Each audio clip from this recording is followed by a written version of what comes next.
Last time, I left Isla standing outside a padlocked gate, 7 months pregnant, staring at everything she'd built reduced to bare shelving and ghost marks on a wall where her sign used to hang. If you've been waiting to see this woman get back up, good, because that's exactly what this chapter is about. But I want to be honest with you about something first, because too many of these stories like to pretend the woman goes from ruin to riches in one dramatic scene. And that's not how real rebuilding works. Stay with me, because what Isla does next is slower, funnier, and honestly more impressive than any instant comeback could ever be. And if you've ever had to rebuild something after someone you trusted tore it apart, subscribe now, because this chapter is for you. Let's clear something up first, because I don't want you thinking Isla was left with absolutely nothing. She still had her house, the one asset Gabriel had never managed to touch, mostly because it was registered solely in her name from years before she'd even met him, back when she was young and sharp enough to know that, no matter how good a man seemed, some things you keep separate. She still had her car, though she'd sold the second one within 2 weeks of discovering the wreckage, quietly, without ceremony, because a woman rebuilding a business doesn't need 2 vehicles depreciating in her compound. What she didn't have was money moving. That was the real crisis. Not that she was broke, but that the machine that had generated her income for 15 years had been gutted, its inventory scattered, its supplier relationships quietly poisoned by 2 months of a stranger mismanaging every account. A business loan she'd never signed for sat on her credit history with her name attached to it. Suppliers who used to extend her 30 days credit without blinking now wanted cash up front, because word travels fast in Lagos business circles, and the word that had traveled was not kind. So, basically, Zainab said one evening, ticking things off on her fingers like she was doing an audit of her own. You have a house, a car, a baby coming in 2 months, no store, no stock, no staff, and a loan attached to your name that you never took out. When you say it like that, Isla said, rubbing her belly, it sounds worse than it feels. Isla, it is worse than it sounds. Thank you, Zainab. Very encouraging. Zainab laughed despite herself. And honestly, that laugh did more for Isla in that moment than any prayer point could have, because it reminded her that somewhere in all of this wreckage, life was still allowed to be a little bit funny. The first thing Isla did, and this surprised even her, was call the bank. Not to beg, to ask questions, calmly, the way she used to negotiate with cement suppliers who tried to slip substandard bags into a delivery. She sat across from a loan officer, 7 months pregnant, spine straight, folder of her own documentation in hand, and asked to see the signature on file for the loan taken against her business. The loan officer, a tired-looking long man named Emeke, who had clearly seen every kind of fraud case Lagos had to offer, pulled it up without much enthusiasm and slid it across the desk. Isla looked at it for a long moment. Then she pulled out her actual signature on her original business registration, her tax documents, a stack of old supplier contracts she'd brought specifically for this, and laid them side by side. Look at the I in Isla, she said quietly. Mine loops, his doesn't. Emeka leaned forward, adjusted his glasses, and went very still. Madame, give me one moment. If you've never had this specific satisfaction of watching a bank official's whole posture change the moment they realize they might be facing a genuine fraud case rather than a customer they can brush off, let me tell you, it's better than half the revenge scenes people write into these stories. Emeka disappeared into a back office for nearly 40 minutes and returned with someone more senior. And by the end of that meeting, the bank had opened a formal fraud investigation into the loan, frozen further action on it pending review, and asked Isla, politely, almost apologetically now, for anything else she could provide. Anything else? Isla repeated to Zainab that night, stirring a pot of stew with one hand and her phone propped against a jar of rice with the other. Zainab, they're asking me for evidence like I haven't been quietly collecting it since the day I found that gate padlocked. Because here's what Isla had been doing in the 2 weeks since that night. Not crying in a dark room, though she allowed herself exactly one evening of that, the first night, before deciding grief could share space with strategy but would not be allowed to run the whole show. she had been building a file. Every invoice she could recover from her old accountant. Every supplier contact who was willing to talk once they realized she, not Gabriel, was the one asking. Every staff member Gabriel had quietly pushed out, starting with Chidi, who showed up at her house 3 days after that terrible night with a small notebook of his own. Madame, Chidi said, standing awkwardly at her gate, because he still, out of some old habit of respect, wouldn't come further than the doorstep without being invited. I kept records, small things, deliveries I signed for that never got logged properly once he took over stock control, dates. I didn't know what I was going to do with them, but something told me to keep writing them down. Isla stared at him for a long moment, feeling something shift loose in her chest. Not quite relief, but close to it. Chidi, come inside, please. You've been standing at my gate like a stranger for 9 years. He laughed, a little embarrassed, and came in. And over tea at her kitchen table, the two of them went through his notebook line by line, matching his dates against the bank statements, against the accountant's records, building something that was starting to look less like a woman's private heartbreak and more like an actual case. This is the part of the story I want you to really sit with, because it's the part nobody puts in the highlight reel. Rebuilding wasn't one triumphant montage. It was Isla, heavily pregnant, sitting at a kitchen table past midnight, cross-referencing delivery dates with a loyal former employee. It was uncomfortable phone calls to suppliers who'd already half-written her off, convincing them one by one that she, not the man who'd taken over her store, was the one worth doing business with again. It was swallowing pride to ask her sister for a short-term loan to cover hospital costs, and it was Zainab handing it over without a single "I told you so," which, if you know Zainab by now, tells you exactly how seriously she understood the moment mattered. You don't need to say it, Isla told her one evening, half joking, half not, as Zainab counted out the money. Say what? That you told me so. Zainab looked up, and for once, her face had none of its usual sharp humor in it. Isla, I don't want to say I told you so.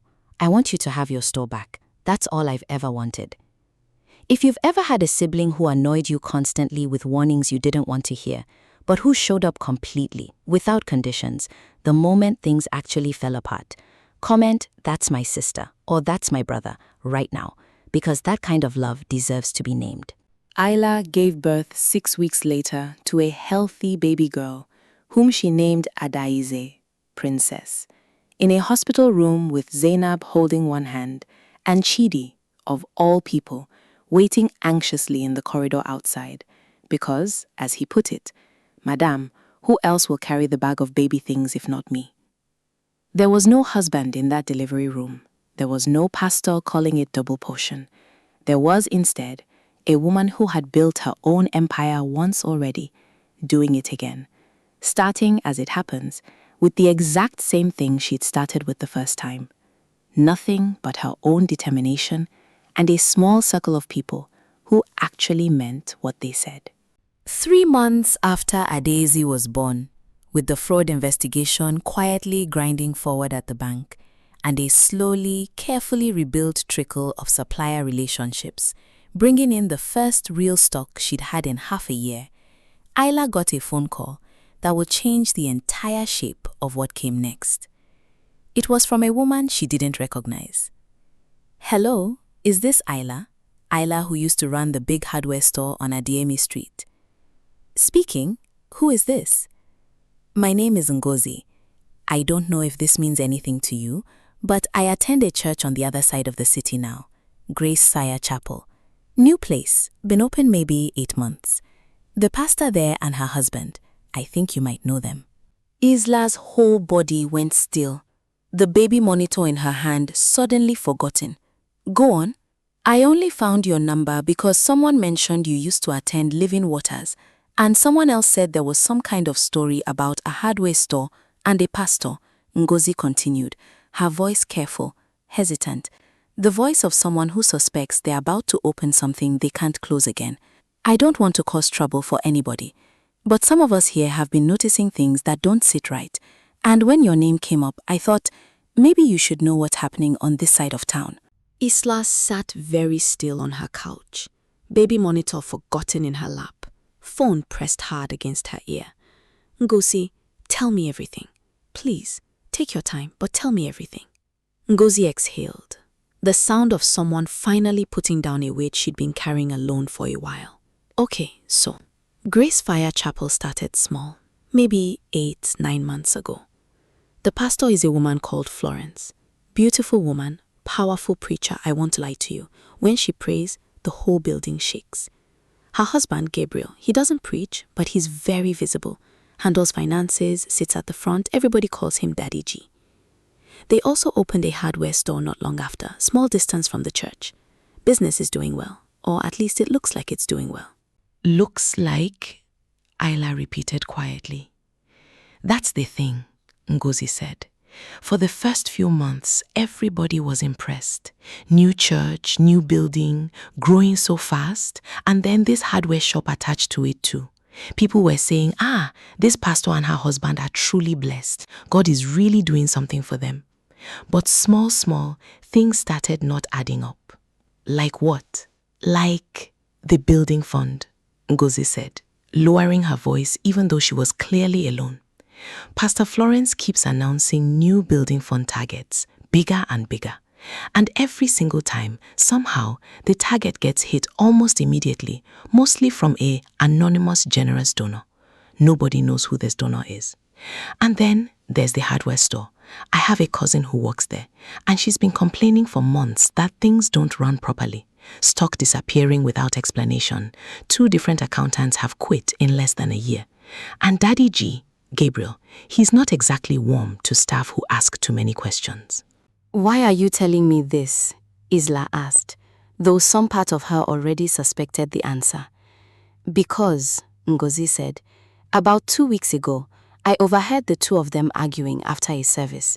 Not shouting, but that low, tense kind of arguing married people do when they think nobody is close enough to hear. Florence was angry that Gabriel had done this before and better not do it again in her house this time.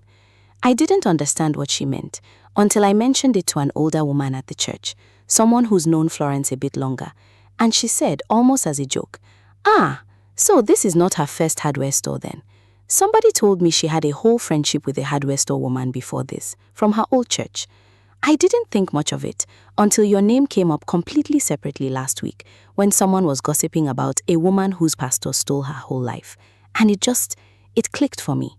I thought you should know. I don't know what you plan to do with this, but I couldn't sit on it. Over the following 2 months, Isla did something that would have looked to anyone watching from the outside like nothing at all was happening.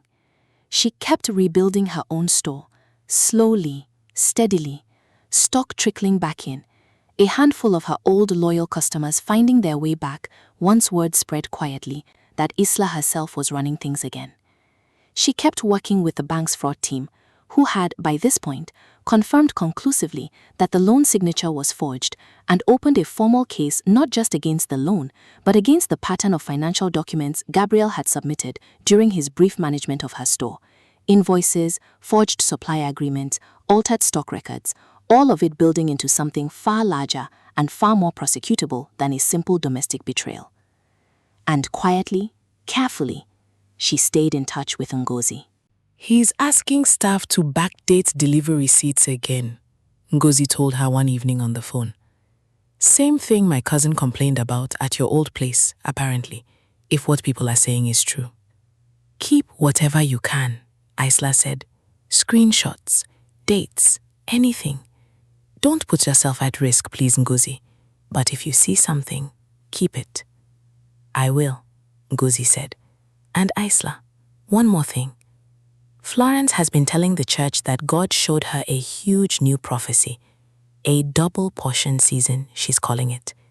She's asking members for a special one-time seed offering on top of the regular building fund for a second phase of expansion. Some people are already borrowing money to give it.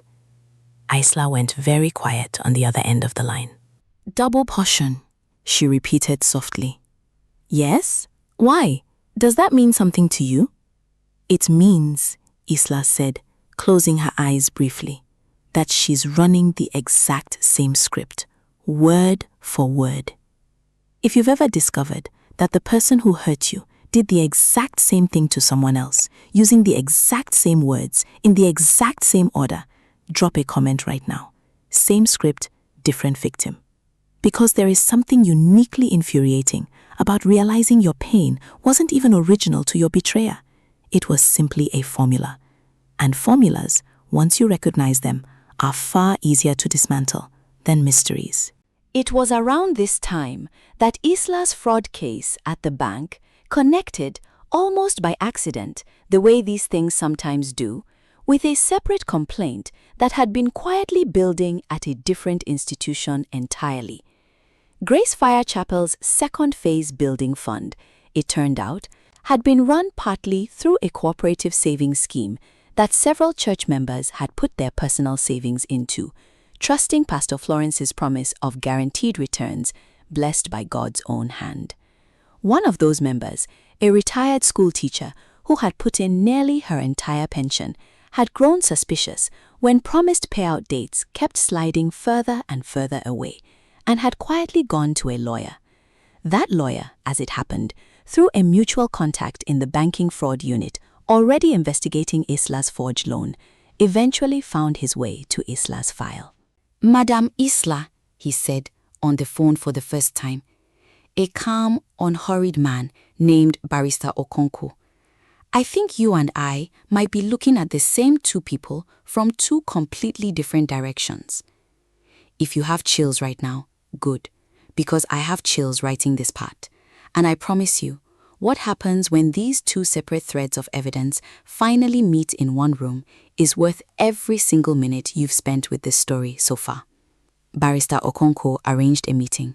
Isla, Ngozi, the retired school teacher whose pension had vanished into a second phase that never materialized, Chidi with his careful notebook, and two other former Grace Fire Chapel members who, once they heard others were finally speaking up, found the courage to admit things they had been too embarrassed or too afraid to say out loud before. Piece by piece, across that long afternoon in a lawyer's modest conference room, the full shape of it came together. Gabriel had done this, or some close cousin of this, at least once before Isla, at a different church entirely, years earlier, under a different name he'd apparently gone by then, before something had gone wrong enough that he'd needed to disappear and reinvent himself with a new identity, new city, new congregation. Florence, it turned out, had her own history too, a previous church in a different state entirely that had quietly folded under circumstances nobody wanted to discuss on record, its former members scattered and reluctant to talk. They found each other, Barrister Okonkwo said quietly, looking at the assembled evidence spread across his conference table. The way two people running the same con eventually find each other. Perhaps that part, at least, really was destined, just not the kind either of them ever preached about. Isla sat with that thought for a long moment, feeling something inside her finally settle into place. Not peace exactly, not yet, but something close to clarity. This had never been about her specifically. She hadn't been chosen because she was foolish, or because her faith made her an easy target, though it's true her faith had been the exact door they'd walked through. She had simply been the version of the story that happened to be hers. There had been others before her. There were others right now at Grace Fire Chapel, about to become the next version of it, unless something stopped it. What happens now? Isla asked. Barrister Okonkwo closed his folder carefully. Now, Madam Isla, we build a case strong enough that this cannot simply be paid off quietly, the way these things so often are. And we choose the moment to bring it forward very, very carefully. Somewhere public enough, with enough witnesses, that there's no version of this where they simply disappear again and start over a third time somewhere else. Do you think Florence and Gabriel actually believed, on some level, in the prophecies they were selling, that somewhere underneath all the manipulation, they'd convinced even themselves it was destiny? Or do you think it was calculated, cold, and deliberate from the very first "God told me" sentence? Type your answer below, because I have my own theory, and I'd love to know if you agree. It was, in other words, exactly the kind of room Barrister Okonkwo had described months earlier. public enough, witnessed enough, that there would be no quiet payoff, no disappearing act, no starting over a third time in a fourth city under new names. Isla almost didn't go. "I don't need to be there," she told Zainab the morning of, bouncing a now 9-month-old Adaize on her hip while she stared at the outfits laid out on her bed. Simple, elegant, deliberately unshowy. "The lawyers can handle the legal side without me standing in that room." Isla, said Zainab, arms crossed the way she'd crossed them 100 times over the past 2 years, whenever she needed her sister to actually hear her. "You didn't build your whole life back from a padlocked gate just to sit at home while other people close this chapter for you. You need to see it, not for them, for you." Isla looked at her sister for a long moment, then down at her daughter, who grabbed a fistful of her mother's silky lace and goggled happily, utterly unaware of the significance of the day ahead of her. "Fine," Isla said finally, "but I'm not going to shout. I'm not going to cause a scene." "Good," Zainab said. "Let Barrister Okonkwo cause the scene. That's what we're paying him for." The anniversary service was, by every outward measure, a triumph in progress. The new building gleamed, freshly painted, the second phase Ngozi had warned about, now fully constructed. A building funded, unofficial estimates would later suggest, by roughly 40% legitimate donations and 60% money that would never see a single lender or member repaid. Florence stood at the pulpit in a gown so elaborate it could have anchored a magazine cover, her gele towering, her voice rising and falling in the same commanding rhythm that had once made Isla weep with gratitude in a much smaller church across town. "This is not by our own power," Florence declared, arms wide, the congregation on its feet clapping. "This is double portion. I told you, when God moves for his faithful ones, he does not do small things." Gabriel sat in the front row, in his sharp suit, nodding along, occasionally standing to clap, the picture of his supportive, prosperous husband. Neither of them noticed, in the joyful chaos of the moment, the small group of people quietly taking seats near the back.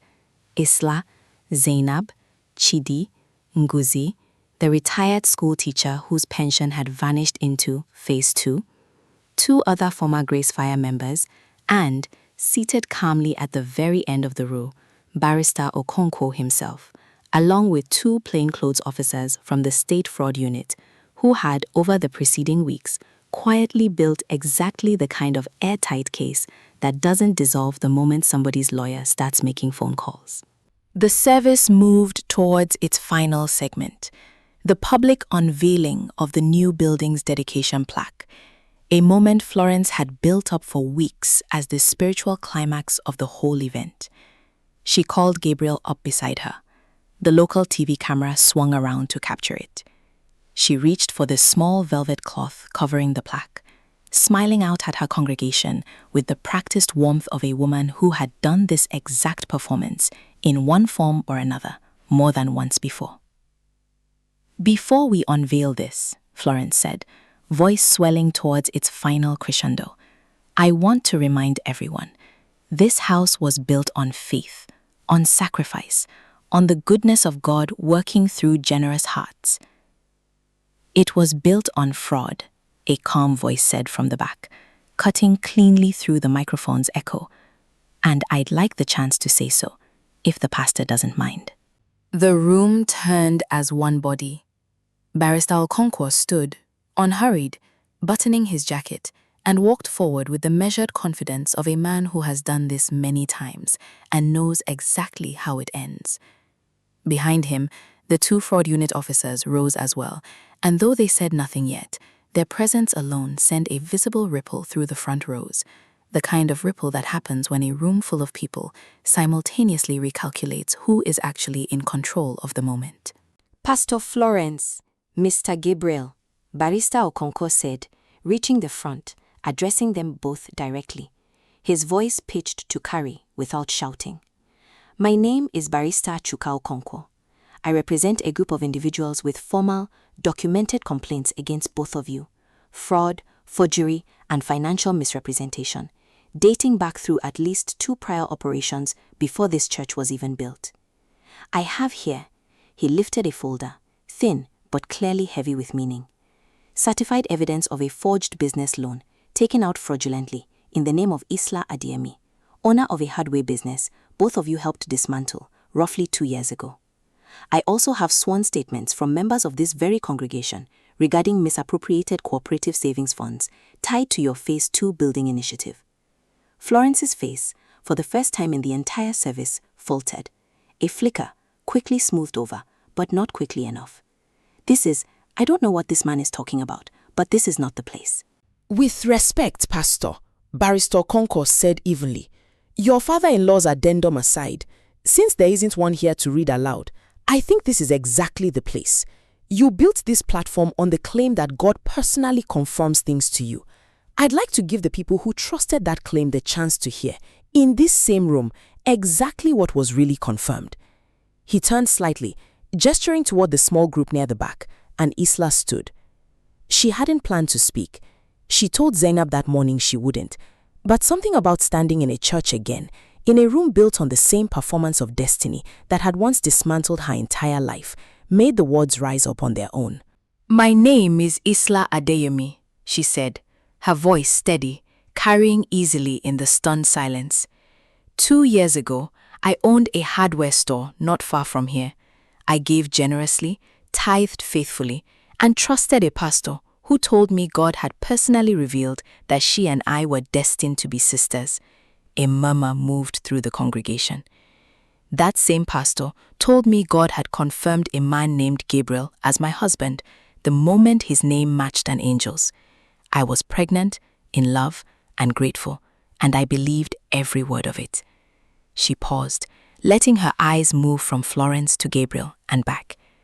While I rested at home, trusting God for double portion, this man quietly stripped my store to nothing, forged a loan in my name, and married the woman who had convinced me it was destiny.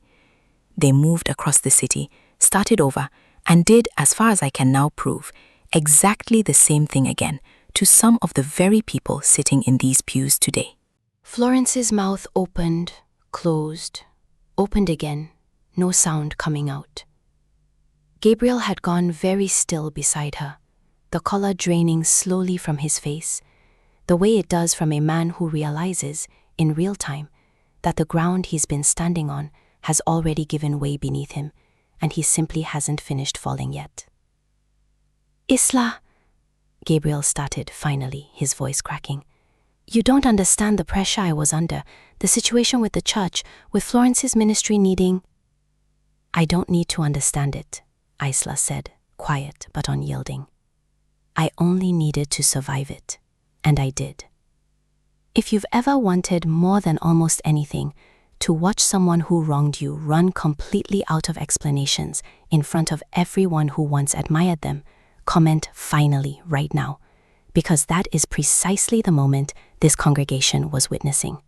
The retired school teacher stood next, her voice shaking with a different kind of emotion, not composure, but 68 years of quiet fury, finally given permission to speak. My pension, she said simply. My whole pension gone into your Phase 2. My husband and I saved for 40 years for that money. One by one, 3 more voices rose from that small group at the back. Ngozi, careful and precise, laying out the pattern of disappearing stock and backdated receipts she documented for months. A young father who'd borrowed against his car to make the seed offering Florence had promised would return 7-fold. A woman whose small business had folded after Gabriel, under his previous identity, had run a nearly identical scheme through a different congregation entirely, years before Isla had ever met him. The local TV camera, which had been recording the anniversary celebration for a gentle community interest segment, never stopped rolling. By that evening, clips of the confrontation were already circulating, Not because anyone leaked them deliberately, but because a roomful of stunned churchgoers had pulled out their own phones within seconds of Barrister Okonko's first sentence, and there is no controlling a story once 300 phones decide to tell it. The fraud unit officers made no arrests that day, not dramatically, not on camera. Real justice, Barrister Okonko reminded Isla afterward, moves slower and less cinematically than television makes it look.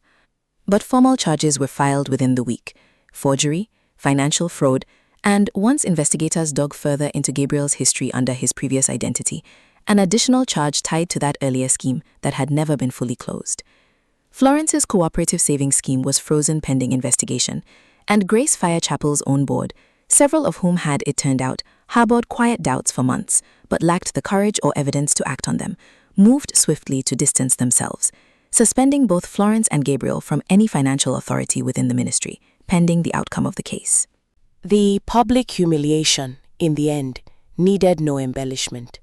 It was simply the truth, spoken clearly, in the one room where they'd built their entire authority on the promise that they alone could hear from God.